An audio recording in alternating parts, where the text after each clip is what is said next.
या सर्वेच्या रिपोर्टच्या माध्यमातून शिवसेनेची जागा भाजपकडे घेण्याचा डाव हा भाजप आखते का?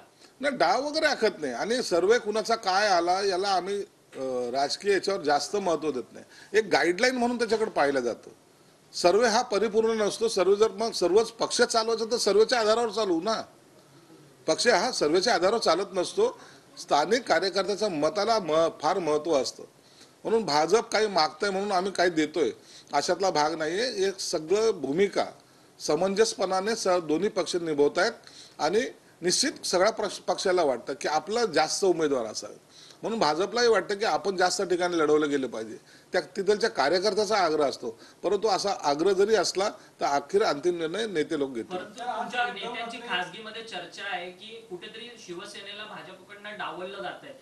सर्वेचं नाव पुढे केलं जातं, त्या मतदारसंघावरती दावा केला जातो, तो मतदारसंघ बळकवण्याचा प्रयत्न होतो। त्यामुळे अनेक नेते शिवसेनेतले अस्वस्थ आहेत, ते समोर उघडपणे बोलू शकत नाही, परंतु ते खासगीत एकमेकांशी बोलताना बोलतात। नाही नाही, असं काही नाहीये। भाजप आमच्यावर काय कुरघोडी करेल किंवा आमच्या हक्काच्या जागा मागून घेईल अशातला भाग नाहीये।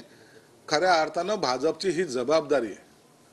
ज्या ठिकाणी आमचे सुद्धा उमेदवार आहेत त्या ठिकाणी त्यांना निवडून आणण्याची जबाबदारी सुद्धा भाजपने आहे। कारण की मोदी साहेबांनी असेल, अमित शहा साहेबांनी असेल की आपले जागा इथं वाढल्या पाहिजेत, यामुळं प्रामुख्याने सगळ्यात मोठी जबाबदारी ही भाजपवर येते, मग आमच्यावर येते। म्हणून एकत्रितपणे जर जोपर्यंत आपण लढलो नाही तर एवढ्या जागा येणं शक्य नाही, हे दोघांना त्याची जाणीव आहे। म्हणून असे कुरघोडी करायचा कोणीही प्रयत्न करणार नाहीत।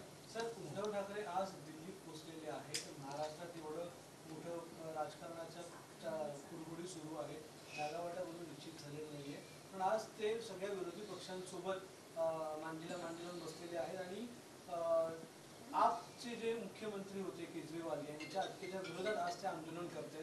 काय वाटतं आपल्याला? ही नौटंकी आहे। उद्धव ठाकरे आज दिल्लीला पोहोचले ही नौटंकी आहे। सुरेश दादा जैन 4.5 वर्ष जेलमध्ये होते, पक्षाचा आमदार, काय एखाद्या वेळेला भेटायला गेले नाही। आता ज्यांच्या बरोबर तुमची आघाडी होती ते तुमचे कधीतरी सहकारी होते, त्यांच्यासाठी का छगन भुजबळ